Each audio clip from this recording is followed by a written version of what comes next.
この番組はご覧のスポンサーの提供でお送りします。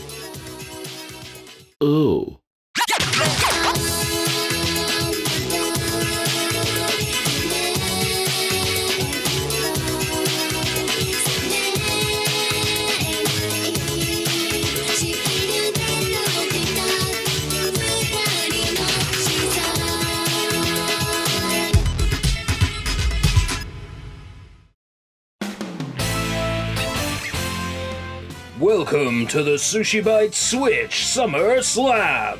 Every week this August, we'll be taking a look at a Japanese Nintendo Switch game, and if you're watching the premiere, it'll be a complete surprise! If you missed it this time, you could always catch... Oh, party's over, folks. This week's game comes from a beloved franchise consisting of Japanese role-playing games, but this latest entry is stuck in localization limbo. The game was low-key confirmed for the West in 2019 in a small presser where cameras were not allowed. Unsurprisingly, we've heard no word since. Could this have just ended up another one of the pandemic postponed? Or a corona cancellation? Or was it just a misunderstanding to begin with? From the folks who brought you Professor Layton, this weird take on the monster collecting genre has failed to find its foothold in the West, time and time again, despite having a small but very firm and passionate fanbase. The final SushiBites Switch Summer Slam is...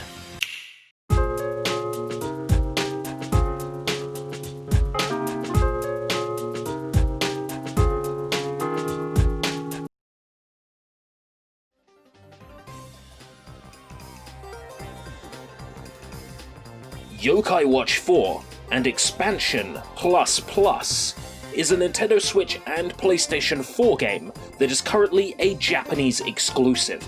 We were promised late last year that it would be coming to the West, but as of the time of recording, not even a single release date or even an update on its release has materialized. As we wait patiently in the hopes of receiving some new information, now's as good a time as any to cover this game. But first, why don't we just talk about Yokai Watch in general, because what better chance am I going to get?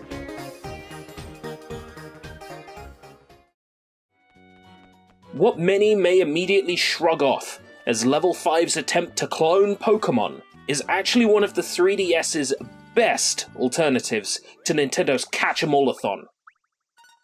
I've wanted to do an episode on this franchise for quite some time, but capturing footage from the 3DS was never easy, and the resulting video never looked good enough. In 2018, Level 5 released a remaster for the Nintendo Switch, but this is also Japan exclusive at this time, and doesn't have an English language option.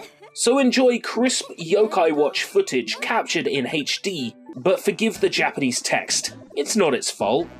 It was just programmed that way. Yokai Watch tells the story of a young child who wanders into a forest and finds an old stone monument resembling a gashapon machine.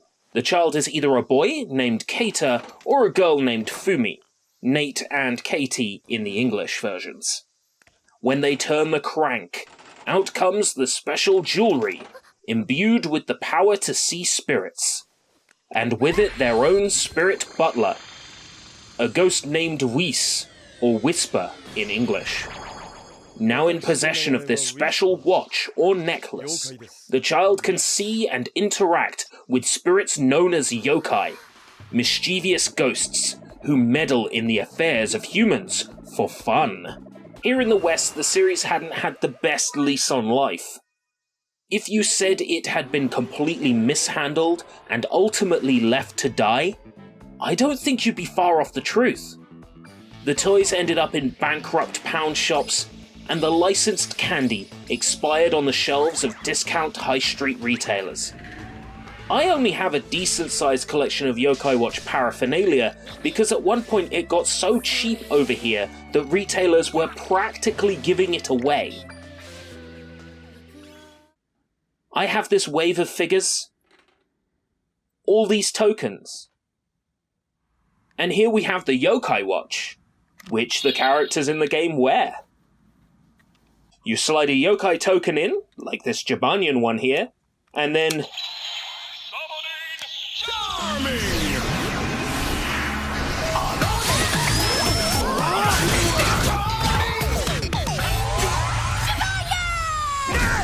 You know what, I totally forgot until I started editing. I've also got 2 volumes of the manga. They turned up in a local second-hand bookshop. They're completely in Japanese, but they're super cool to have. I kinda went mad collecting Yokai Watch stuff for a while. The games were only ever a moderate seller here, despite plenty of TV spots. Which is sad, because the quality of the series only ever improved over time. The franchise has seen 3 mainline titles in a handful of varieties, and loads of spin-offs on every platform imaginable. Even though this is the Switch Summer Slam, I'm never going to get a chance to talk about this Wii U title, so I'll briefly cover it. The series was so big in Japan that Level 5 worked with Ubisoft to create a Wii U Just Dance title featuring songs from the anime. I've had this game and this footage kicking around since February 2017. I've tried to write more than a few paragraphs about this before, constantly trashing the episodes because they were too dry, or I didn't have enough material. Now I've mentioned the game, I can finally delete this footage. Anyway, this is an episode on Yokai Watch 4, so we should probably just get on with it already.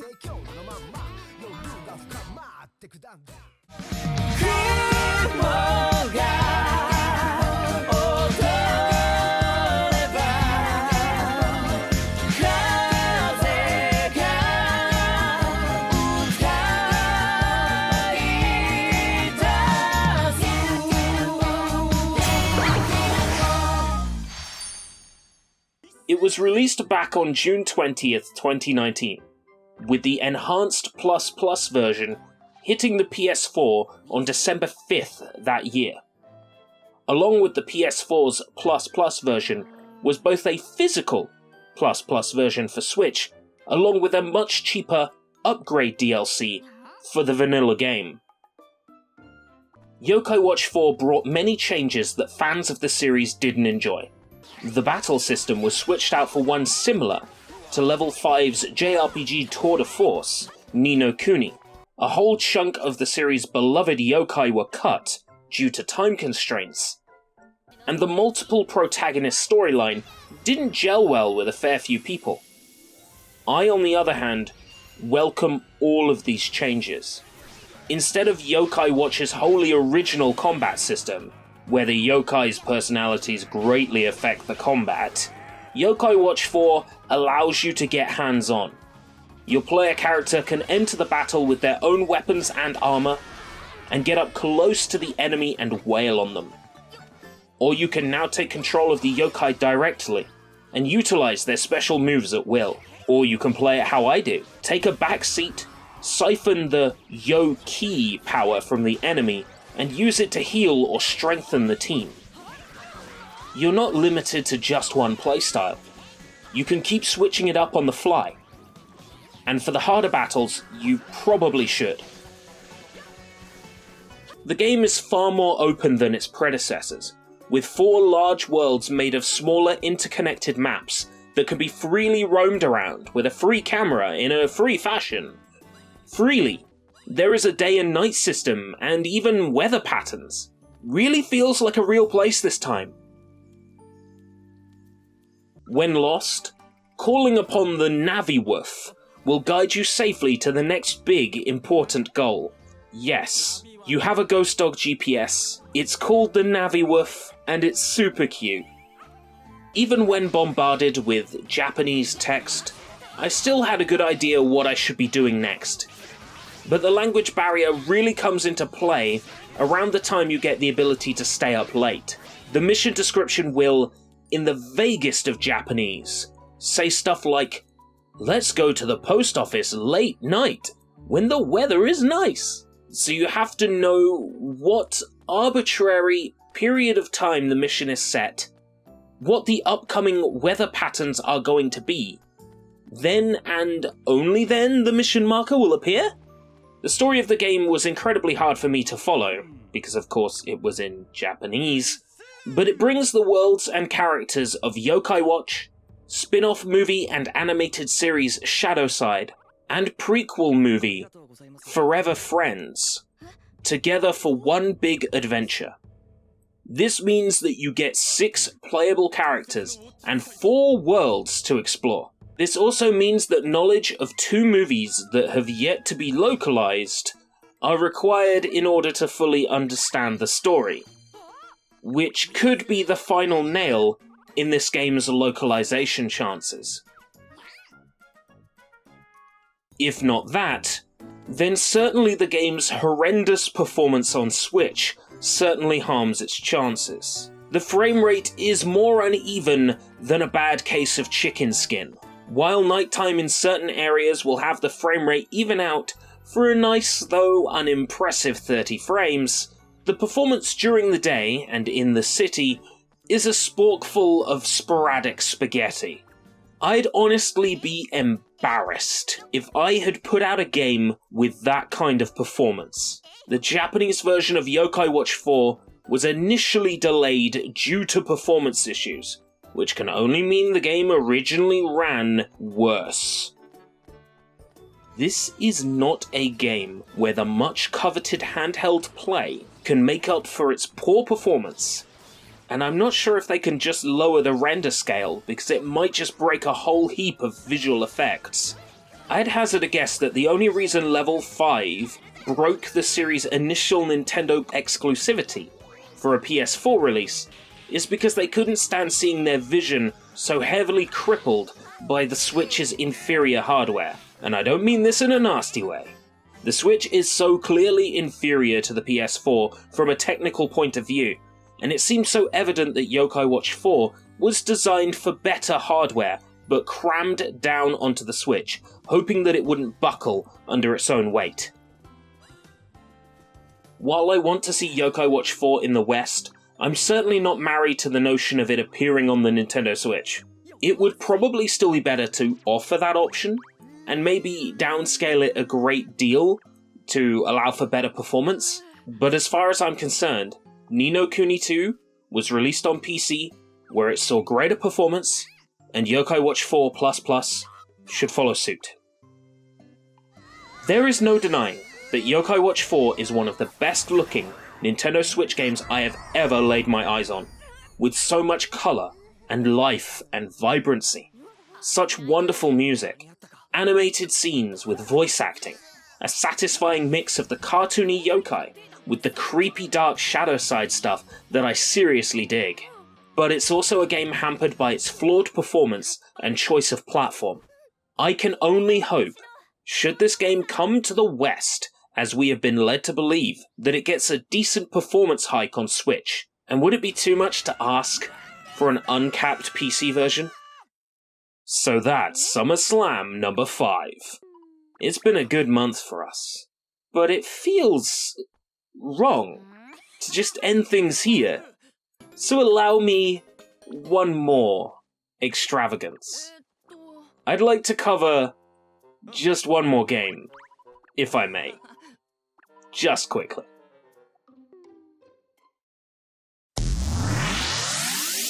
Come on and slam, welcome to the jam. Come on and slam, if you wanna jam. So get up, it's time to slam now. Party people in the house, let's go. What's up now? Just feel the bass, just work that body, make sure you don't hurt nobody. Get wild, lose your mind, take this thing into overtime. Summer Slam, let's go, turn back that time, yo, and see what we can see. Everybody, get up, it's time to slam now. We got a real jam going down now. Welcome to the Summer Slam. Here's your chance, do your dance. Come on and slam, welcome to the jam. Come on and slam, if you wanna jam. Drop it, rock it, down the room. Shake it, quake it, space kaboom. Hey, you. Welcome to the jam. Come on and slam. What you gonna do? Come on and slam, if you wanna jam.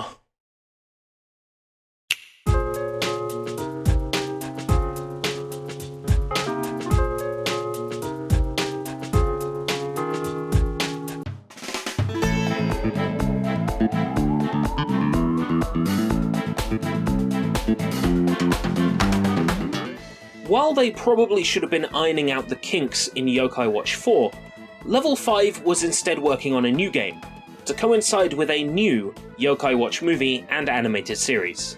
Yes, instead of making sure they delivered a game worthy of being the 4th game in a beloved franchise, they instead chose to go all out on a spin-off that was, at the time, unproven. Alright, I concede. It is disingenuous to say that Yokai Watch 4 suffered due to this game being in development, as it's highly likely Yokai Watch 4 was worked on for years and different teams were involved.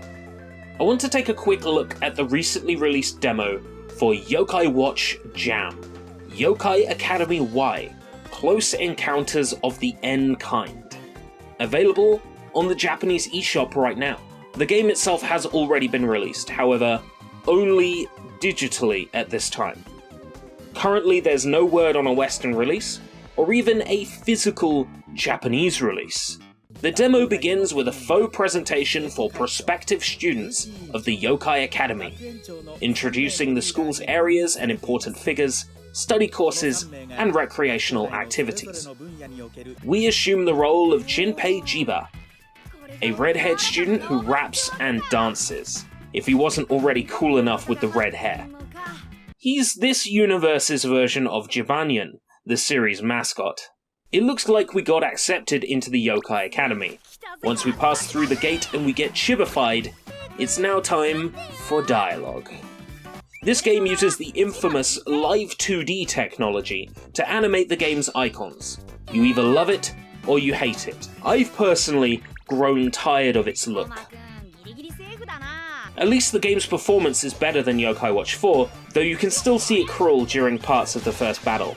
This game uses another real-time battle system, quite reminiscent of a mobile game, with the attack icons in the corners, which just screams mobile. We ace this fight, more story. Oh god, Whisper is a teacher now. I look at this sequence, and all I can see is an out-of-season April Fool's joke. I'm honestly surprised a character hasn't dabbed yet. This game just has that awful stank energy. I tell you what though, this combat system is quite fun, and I can't be mad at a game that has such a tasty teacher in it. I'm teaching my Pokemon about Even Jinpei-kun agrees. The game seems to be about getting likes for things, so I can only presume we're Japanese high schoolers who are also yokai, but also YouTubers who rap about getting sprung from seeing their hot teacher. I got nothing, folks.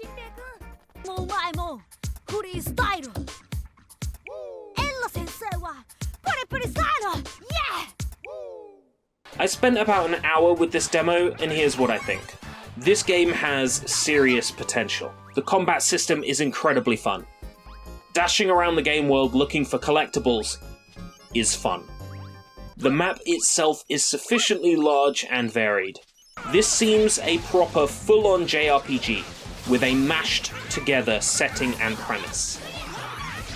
The chances of localization? Honestly hard to say. This being the year of cancellations, delays, postponed games, and ethereal disappearances. This being the year of radio silence from all the big companies, the disappointing presses, and the non-existent trade shows. I wouldn't want to say this game has no chances of coming to the West. It's just the Western releases of Level 5's games feel like an afterthought unless they're Professor Layton. Like, well, I suppose we could release the new Yokai Watch in the West in 3 years. For a series so regularly trampled on by its IP holders, I honestly put the likelihood of a localization as very, very low. I'd like to be proven wrong, because the short time I've spent with this demo, I honestly think this might be the best bloody thing I've played in this whole franchise. I can't vouch for the story, but the main character is essentially a rapping cat. Who can say no to that?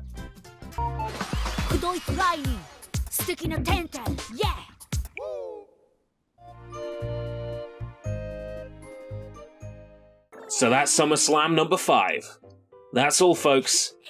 And thank you everyone who turned up to these premieres for making the SushiBites Switch Summer Slam one of the most satisfying video projects I have ever embarked upon. This has been SushiBites. Thanks for watching.